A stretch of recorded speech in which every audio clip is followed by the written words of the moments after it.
I decided to visit my wife at her job as a CEO. At the entrance, there was a sign that said, "Authorized personnel only." When I told the guard I was the CEO's husband, he laughed and said, "Sir, I see her husband every day. There he is, coming out right now." So I decided to play along. The security guard at Meridian Technologies laughed when I told him I was Lauren's husband. "Sir, I see her husband here every day. There he is right now, actually." He pointed toward the glass doors. A man in a charcoal Tom Ford suit was walking through the lobby. Early 40s, confident stride, expensive watch catching the afternoon light. The kind of guy who looked like he belonged on the cover of Forbes. "Mr. Sterling," the guard called out. "Your wife's still in her 3:00 meeting. Should be done in about 20. The man, Frank Sterling, according to his security badge, nodded and headed toward the elevator bank. He hadn't seen me yet. I was standing off to the side, holding a takeout bag from Osteria, Lauren's favorite Italian place downtown. My heart was doing something strange in my chest. Not racing, just stopping and starting, like a car engine misfiring. 28 years. I'd been married to Lauren for 28 years, and apparently she had another husband at work. Frank pressed the elevator button, pulled out his phone, started scrolling. Every instinct I had screamed at me to confront him, to walk over there and ask him what the hell he thought he was doing, calling himself my wife's husband, to make a scene, to demand answers. But something stopped me. Maybe it was the way the security guard had said it, so casual, so certain, like it was common knowledge, like everyone knew, everyone except me. "You know what?" I said to the guard, keeping my voice steady. "I think I have the wrong building. I'm looking for Gerald Pharmaceuticals, not Meridian Tech." The guard looked confused. "You said you were Mrs. Sterling's husband." I said I was a friend of the family. Gerald's my name. Must have gotten my wires crossed. I forced a laugh. "Been a long day." I set the takeout bag on the security desk. "Actually, could you make sure Lauren gets this? Just say Gerald dropped it off. Family friend." The guard shrugged. "Sure thing." I walked out before my legs could give out. I'd been married to Lauren since 1996. Met her when we were both 23. Me, fresh out of my accounting degree. Her finishing her MBA at Northwestern. She was brilliant, ambitious, the kind of woman who made plans in 5-year increments and actually followed through. I was the steady one, the practical one, the guy who managed our finances, kept our home running, made sure the bills were paid and the retirement accounts were funded. Lauren always said I was her foundation, that she could take risks in her career because she knew I'd keep everything stable at home. She'd climbed fast, director at 30, VP at 35, CEO of Meridian Technologies at 43, a tech company specializing in AI-driven logistics software. She'd turned it from a struggling startup into a $200 million operation in 8 years. I was proud of her. So damn proud. I'd supported every late night, every business trip, every weekend she spent reviewing financials instead of going to dinner with me. Because that's what you do when you love someone. You support their dreams. We didn't have kids. Lauren had never wanted them. Said they'd derail her career trajectory. I'd been disappointed at first, but I'd accepted it. Her career was her baby. I understood that. Or I thought I did. Now I was sitting in my car in the Meridian Technologies parking lot, hands gripping the steering wheel, trying to process what I'd just seen. Frank Sterling, Lauren's VP of operations. I'd met him exactly once at a company holiday party 2 years ago. Tall guy, charismatic. Lauren had introduced him as one of my rising stars and spent most of the evening talking shop with him while I made small talk with the other spouses. I'd thought nothing of it. Why would I? I trusted my wife. But the security guard had called him Mr. Sterling. Had said he saw Lauren's husband every day. Not boyfriend, not affair partner. Husband. I didn't go home right away. Couldn't face the empty house, the one I'd spent the day cleaning, the one where I'd made Lauren's favorite lasagna for dinner, the one where I'd been planning to surprise her with tickets to see Hamilton next month for our anniversary. Instead, I drove to a coffee shop 3 blocks away and sat in a corner booth with a black coffee I didn't drink. My phone buzzed at 6:47 p.m. "Lauren, working late again. Don't wait up. Love you." I stared at that message for a long time. Love you. Did she? Did she actually love me? Or was I just, what, the backup plan? The safety net? The guy who paid half the mortgage while she lived a double life? I typed and deleted a dozen responses before settling on, "Okay, there's lasagna in the fridge." 3 dots appeared, disappeared, appeared again. "You're the best. See you late tonight." I put my phone face down on the table and tried to breathe. Lauren came home at 11:23 p.m. I was in the living room pretending to read a book. Actually, I'd been staring at the same page for 3 hours. "Hey," she said, dropping her bag by the door. She looked tired, hair slightly mussed, lipstick faded. "How was your day?" I asked. My voice sounded normal. I was surprised by that. "Exhausting. Back-to-back meetings all afternoon. Board presentation at 4. Then Frank and I had to go through the Q3 projections." She headed to the kitchen. "Did you say there's lasagna?" "Yeah, in the fridge." I listened to her move around the kitchen, the microwave humming, the refrigerator opening and closing, the familiar sounds of my wife existing in our home. Our home. Was it even our home anymore? Or had that become a lie too? She came back with a plate of reheated lasagna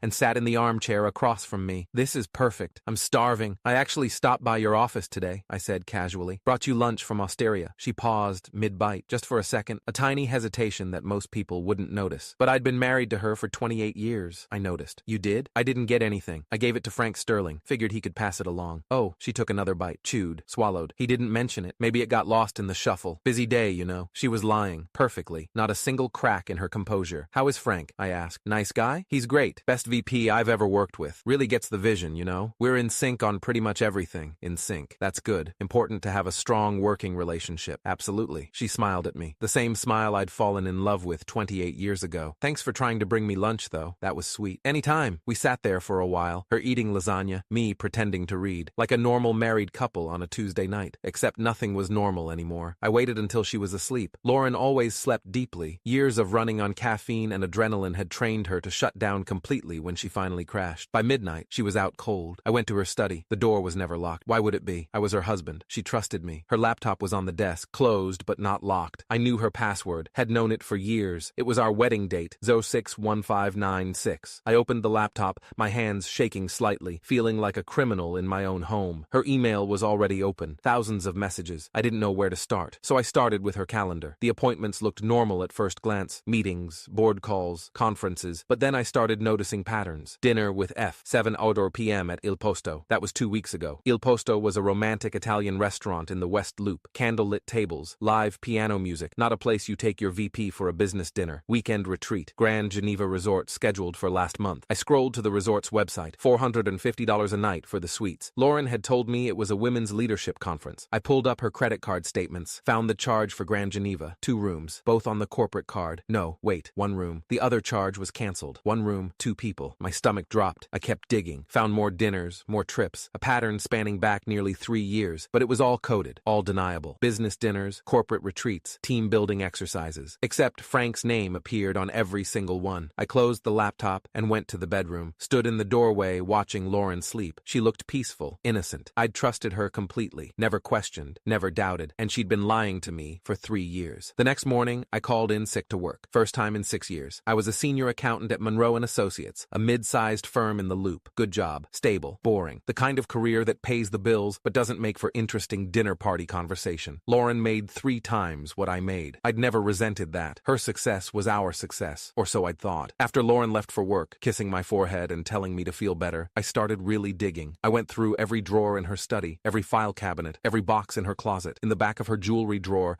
hidden under a tangle of costume necklaces she never wore. I found a key, just a key, silver, standard apartment key, no label, but attached to it was a keychain tag with an address. Harbor View Apartments, Unit 214. Harbor View was a luxury apartment complex in River North. I'd driven past it dozens of times. 30-story building, floor-to-ceiling windows, the kind of place where a studio started at $2,500 a month. I grabbed the key and drove there. The parking garage had spaces marked with unit numbers. Space 214 had a black Mercedes GLE parked in it, Frank Sterling's car. I recognized it from the company parking lot. My hands were shaking as I took the elevator up to the 2nd floor. Found Unit 214. The key fit. The door opened. Inside was a fully furnished apartment, not a temporary rental. A home, hardwood floors, modern furniture, fresh flowers on the coffee table. The air smelled like Lauren's perfume, Chanel No. 5, the expensive one she only wore for special occasions. Photos on the mantel showed Lauren and Frank at a beach, at a restaurant, on a hiking trail. In every single picture, Lauren wasn't wearing her wedding ring. I walked through the apartment in a daze. The kitchen had 2 sets of dishes, 2 coffee mugs on the counter, his and hers. The bedroom made me physically ill. A king-size bed with expensive linens, Lauren's clothes in the closet hanging next to Frank's suits, her shoes lined up next to his, like they'd been living together for years, like they were married. On the dresser, I found a folder labeled Future Plans in Lauren's distinctive handwriting. I opened it. Real estate listings, houses in Evanston, Oak Park, Wilmette, all in the $800,000 to $1.2 million range, all circled with notes in the margins. Good schools nearby, schools, close to Frank's parents, love the kitchen, travel brochures, Santorini, Tokyo, New Zealand, dream honeymoon destinations, and underneath all of that, legal documents, divorce consultation summaries, dated from 18 months ago. Lauren had met with 3 different divorce attorneys, shopping for the best deal. The notes were clinical, cold, strategy, frame as irreconcilable differences, cite Gerald's lack of ambition and emotional distance, document instances of his failure to support my career growth, instances. She'd been building a case against me. There were pages of examples, times I'd supposedly undermined her by asking her to skip work events, times I'd been emotionally unavailable by not wanting to discuss corporate politics at dinner, times I'd shown lack of ambition by being content with my accounting job. Every normal marital friction point, reframed as evidence of my inadequacy. The most recent note dated 3 weeks ago. Timeline: file for divorce by January 2025. Finalized by June. Wedding with F by Christmas 2025. She had it all planned out. Every detail. My replacement was already living with her part-time. Their future home was already picked out. I was just the obstacle she needed to remove. I photographed everything, every page, every document, every photo. Then I sat on their couch,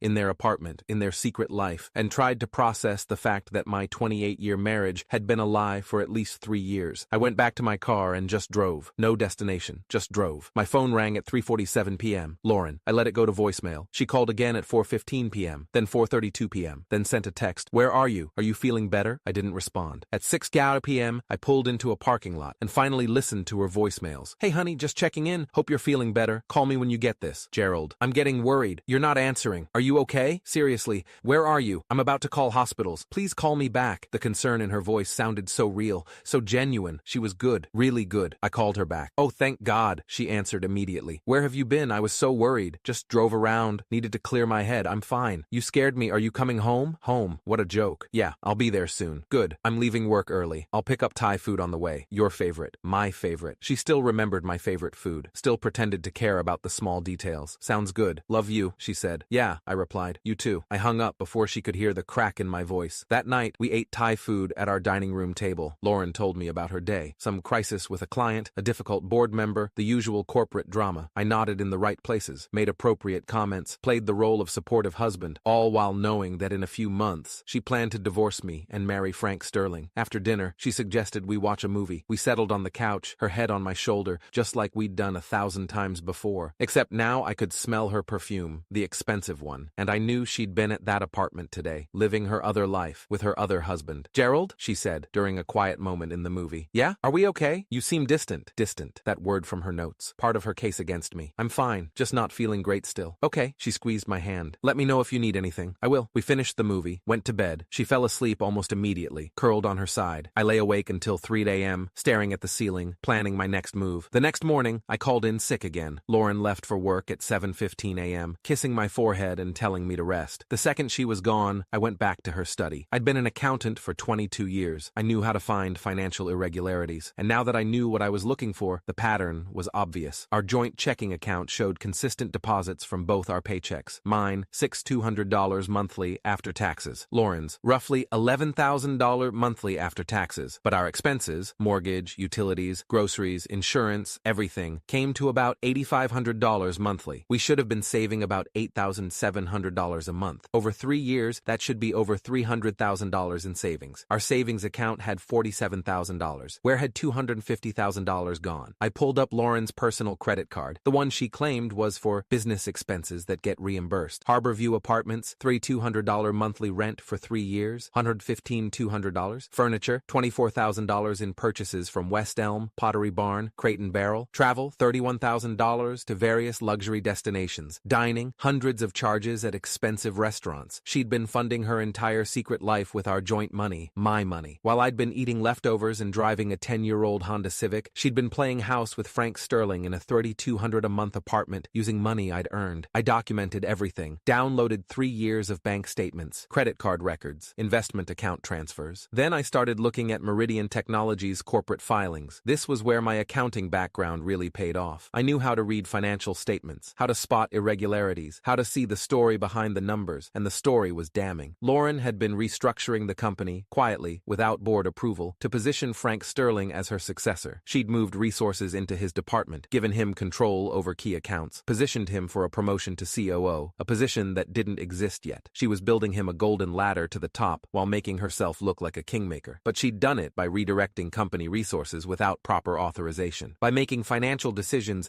that benefited her personal relationship rather than shareholder interests. That was corporate misconduct, possibly fraud. I took screenshots of everything, organized it into folders, built a timeline. Then I called Richard Morrison. Richard Morrison was the chairman of Meridian Technologies' board of directors. I'd met him twice at company events. Retired hedge fund manager, late 60s, sharp as a tack. Gerald Hartman, I said when he answered. Lauren's husband. We met at the holiday party 2 years ago. Of course. How are you? Is Lauren all right? She's fine. I'm actually calling about some concerns I have regarding the company. A pause. What kind of concerns? The kind that involve unauthorized corporate restructuring and misuse of of company resources. Do you have time to meet today? Another pause. Longer this time. I can be at your office in 2 hours. I work from home. I'll text you the address. Richard Morrison arrived at 2 p.m. sharp. Tall, silver-haired, wearing a suit that probably cost more than my car. I offered him coffee. He accepted. We sat in my living room, the room where Lauren and I had watched movies and celebrated anniversaries and built a life together. The room that was apparently just a set piece in her double life. Show me what you've got, Richard said. I pulled out my laptop and walked him through everything. The apartment, the photos, the divorce planning documents, the corporate restructuring. His expression grew darker with every revelation. Jesus Christ, he muttered when I showed him the financial irregularities. She's been redirecting capital expenditure budgets without board approval, as far as I can tell, and specifically to benefit Frank Sterling's department. Why would she do that? I pulled up the photos from the apartment. Richard's jaw tightened. They're having an affair? More than that. They're living together part-time. She's planning to divorce me and marry him, and she's been positioning him to take over the company. That's a massive conflict of interest. She has a fiduciary duty to the board, to the shareholders. He stopped, ran a hand through his hair. Do you have copies of all this? Everything's in this folder. I handed him a USB drive. Bank records, corporate filings, photos, timeline, all of it. I need to call an emergency board meeting. I figured. He stood up. Gerald, I'm sorry for what she's done to you personally, but also, thank you. If this had gone unchecked much longer, the damage to the company could have been catastrophic. I'm not doing this for revenge, I said, though that was partly a lie. I'm doing it because it's the truth, and I'm done pretending not to see what's right in front of me. Richard shook my hand. I'll be in touch. Lauren came home at 6:15 p.m., earlier than usual. I was making dinner, chicken stir-fry, something simple, when she walked in. One look at her face told me Richard had already called the emergency board meeting. You son of a bitch, she said. Her voice was shaking. You called Richard Morrison? My own husband is trying to destroy my career? I kept stirring the vegetables. Didn't turn around. I shared some information I thought the board should have. That's all. Information? You showed him private photos.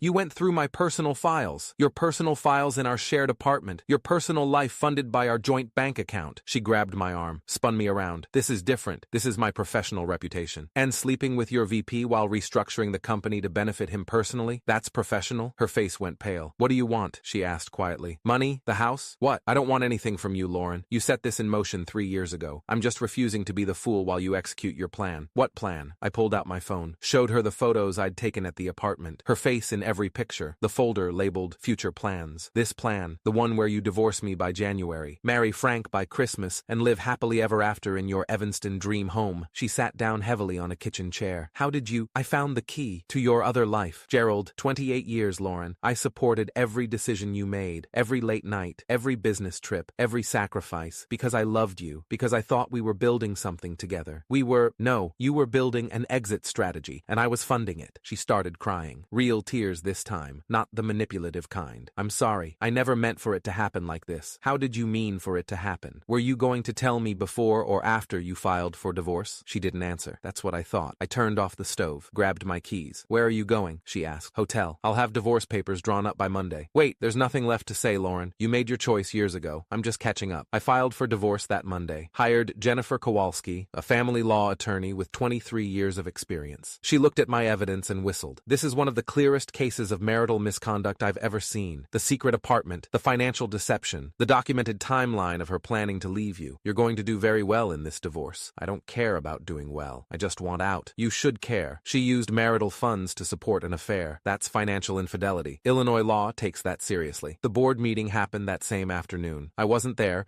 but Richard called me at 5:47 p.m. Frank Sterling has been terminated effective immediately. Lauren's on administrative probation. Her authority is severely restricted pending a full investigation. And the restructuring? Being reversed. We've hired a forensic accountant to do a complete audit. If we find she violated fiduciary duty or committed fraud, she could face criminal charges, not just termination. Jesus. She built this house of cards, Gerald. You just knocked it down. Lauren called me that night. I was in a Marriott near O'Hare, eating takeout Chinese and watching ESPN. You've destroyed everything, she said. She was crying. Frank lost his job. The board is investigating me. My career is over. How could you do this? How could I? My voice was ice. You spent 3 years planning my replacement. You stole $250,000 from our joint account to fund your affair. You committed corporate fraud to benefit your lover, and you're asking how I could do this? I was going to tell you. When? After you filed for divorce? After you married Frank by Christmas like you planned? Silence. You knew about that? I know everything, Lauren. The apartment, the lawyers, the timeline, the real estate listings, all of it. Please. Her voice broke. We can fix this. I'll end things with Frank. We can go to counseling. I'll do anything. Frank already lost his job because of you, and now you want to abandon him too? At least be consistent in who you betray. That's not fair. Fair? Fair? I laughed. It sounded bitter even to me. You want to talk about fair? You spent 28 years building my trust just so you could execute the perfect betrayal. You documented every small argument as evidence against me. You built a legal case while I was cooking dinner and doing laundry and supporting your career. I loved you. No, you loved what I provided. Stability, financial security, a foundation you could stand on while you built your empire. And the second you found someone who fit your life better, you started planning to trade me in. It wasn't like that. It was exactly like that. And you know what the worst part is? You were going to make me the villain. All those notes about my lack of ambition, my emotional distance, my failure to support your career. You were going to divorce me and make it my fault. She was sobbing now. Please, Gerald. 28 years. That has to mean something. It did. Past tense. You killed it when you got the key to apartment 214. I hung up. She tried calling back 6 times. I blocked her number. The divorce took 4 months. Lauren fought it initially, but Jennifer was right. The evidence was overwhelming. I got the house. She got to keep her car and her damaged reputation. The board investigation concluded that Lauren had violated her fiduciary duty by restructuring the company to benefit her personal relationship. She was forced to resign in March 2025. No golden parachute, no generous severance, just gone. Frank Sterling filed a lawsuit against both Lauren and Meridian Tech, claiming wrongful termination. It was dismissed. Turns out having an affair with your CEO and benefiting from unauthorized corporate restructuring